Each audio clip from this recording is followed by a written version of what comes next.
नमस्कार दोस्तों, मैं डॉक्टर हरिहर नाथ त्रिवेदी अपने इस YouTube चैनल में एक बार पुनः आपका स्वागत करता हूं।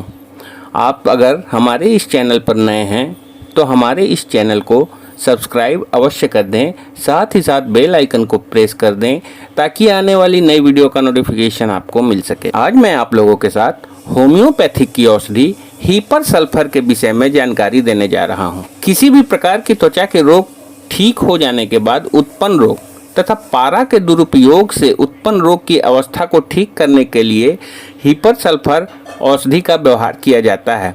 सूजन, वात तथा फोड़ा से पीड़ित रोगी के रोग के स्थान को छूने पर रोगी उसे छूने नहीं देता है। हाथ या किसी वस्तु से छू जाने पर रोगी तुरंत ही चिल्लाने लगता है। जरा भी छू जाने से दर्द तेज हो जाता है। इस प्रकार के लक्षणों में यदि कोई भी लक्षण किसी व्यक्ति को हो गया हो तो उसके रोग को ठीक करने के लिए हीपर सल्फर औषधि का व्यवहार किया जाता है, जिसके फलस्वरूप रोग ठीक हो जाता है।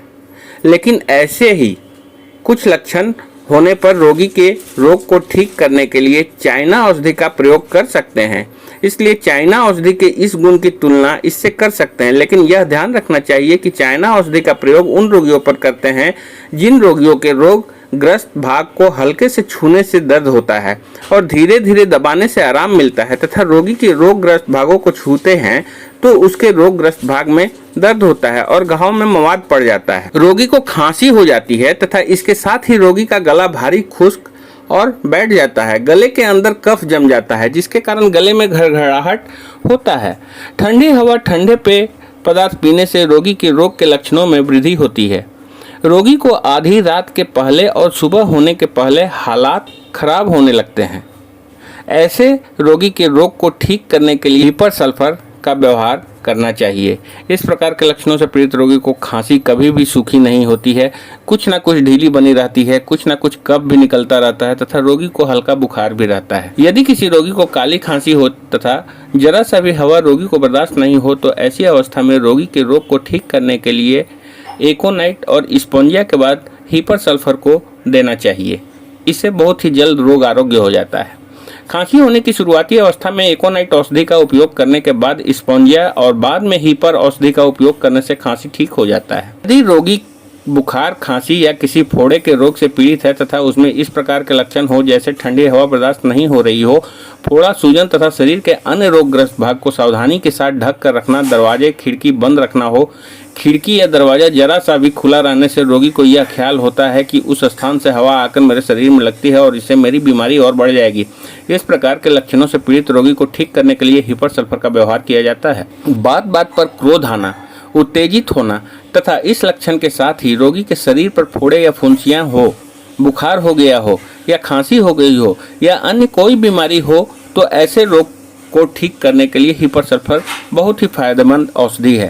फोड़ों में किसी प्रकार की सूजन में मवाद बनने से पहले इस औषधि की उच्च शक्ति एक खुराक लेने से लाभ मिलता है। आँख आने पर, आँख के दोनों पलकों में सूजन होने तथा आँखों में बिलनी के पक जाने पर हीपर सल्फर औषधि का प्रयोग बहुत ही लाभकारी होता है। पारा के उपयोग करने से आंखों में विभिन्न प्रकार के विकार जैसे आंखों की पुतली में सूजन, आंख से मवाद का आना, आंखों के अन्य भागों में सूजन होना, आंखों में दर्द होना तथा आंखों को छूने मात्र से ही दर्द होना तथा आंखों के किसी भी रोग से संबंधित लक्षणों में हीपर सल्फर औषधि बहुत ही लाभकारी सिद्ध हुई है। मूत्राशय में कमजोरी, पेशाब का बूंद बूंद करके आना, पेशाब करने के बाद पुनः पेशाब करने की इच्छा होना तथा पेशाब का काफी समय तक बूंद बूंद करके आना आदि लक्षणों में भी हीपर सल्फर बहुत अच्छा काम करता है।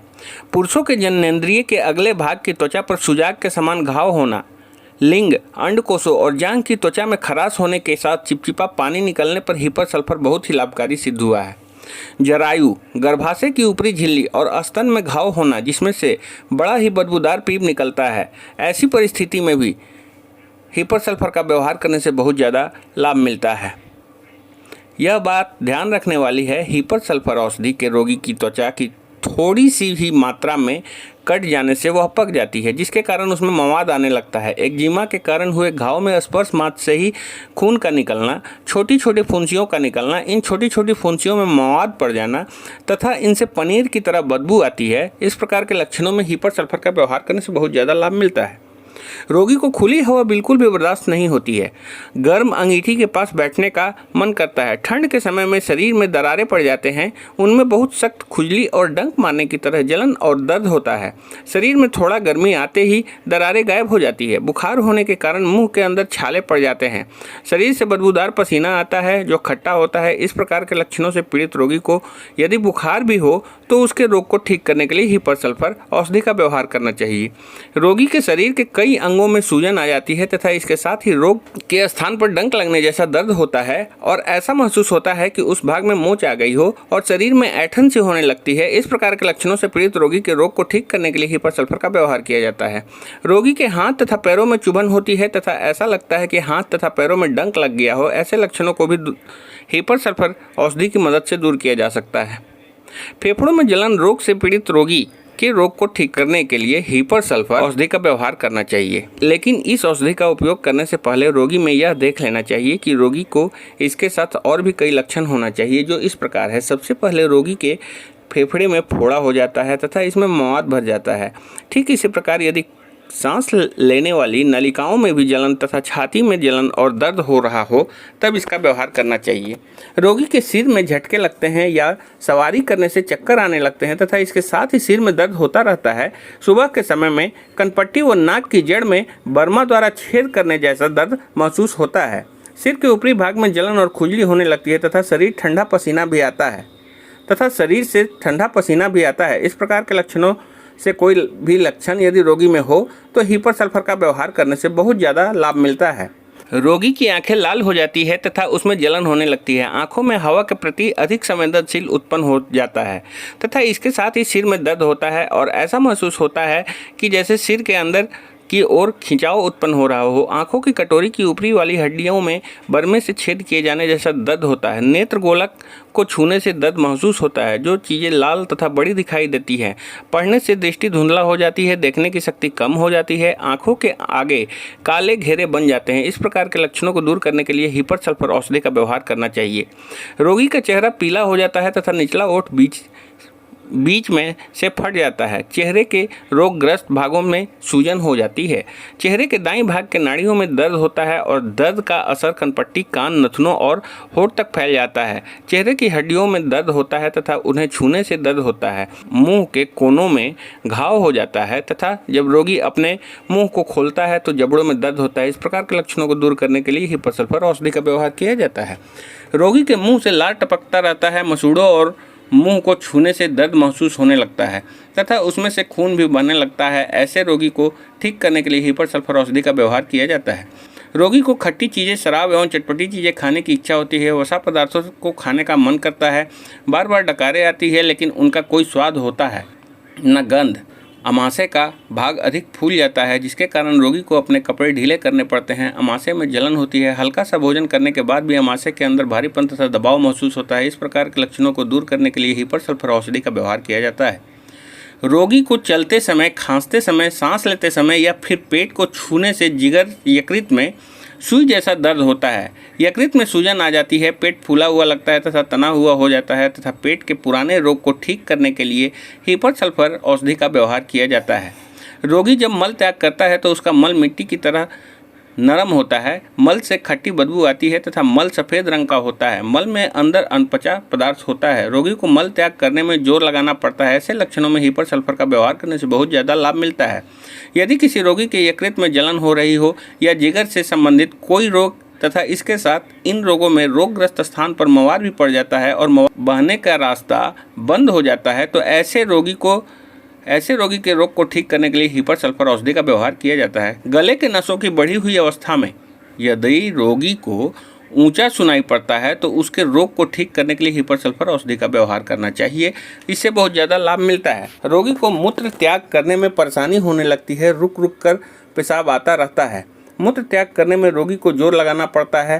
पेशाब बूंद बूंद कर होती है। रोगी को पेशाब करने के लिए देर तक बैठना पड़ता है तथा इसके साथ ही मूत्राशय में कमजोरी होने लगती है और रोगी पेशाब करने में असमर्थ हो जाता है और रोगी को हर समय ऐसा महसूस होता है कि उसके मूत्राशय में पेशाब जमा हुआ है। ऐसे लक्षणों में हीपर सल्फर का व्यवहार करने से बहुत ज़्यादा लाभ मिलता है।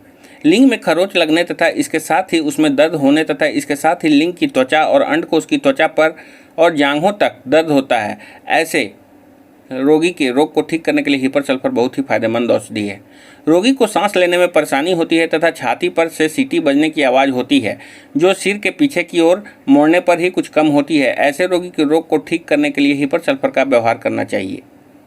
रोगी को खांसी हो जाती है तथा इसके साथ ही रोगी को केवल दिन में कफ निकलता है और रात में नहीं तथा कभी कभी रोगी को ऐसा लगता है जैसे दम घुट रहा हो, तो ऐसे लक्षणों को ठीक करने के लिए हीपर सल्फर का व्यवहार करना चाहिए। हीपर सल्फर को आप 1 से लेकर 200वीं शक्ति तक का प्रयोग करना चाहिए, परंतु ज़्यादा हम लोग 30वीं शक्ति से लेकर 200वीं शक्ति तक व्यवहार में लाते हैं। आप समझ ही गए होंगे कि हीपर सल्फर औषधि हमारे शरीर के विभिन्न स्थानों पे बहुत ही प्रमुख कार्य करता है। अगर रोग की उग्र अवस्था हो तो हीपर सल्फर को 1-1 घंटे के अंतराल पे पहले दिन भर लेना चाहिए। अगले दिन से दिन भर में 3 बार 2 बूंद की मात्रा में लेना चाहिए। इसे 30वीं या 200वीं शक्ति में आप व्यवहार में ला सकते हैं। सर, आपको आज का हमारा ये वीडियो कैसा लगा कमेंट बॉक्स में लिखकर अवश्य बताइएगा। चलते चलते आपसे पुनः अनुरोध है कि आपने अभी तक हमारे इस चैनल को सब्सक्राइब नहीं किया है तो सब्सक्राइब अवश्य कर दें, साथ ही साथ बेल आइकन को प्रेस कर दें ताकि आने वाली नई वीडियो का नोटिफिकेशन आपको मिल सके। मिलते हैं अगली वीडियो में। धन्यवाद।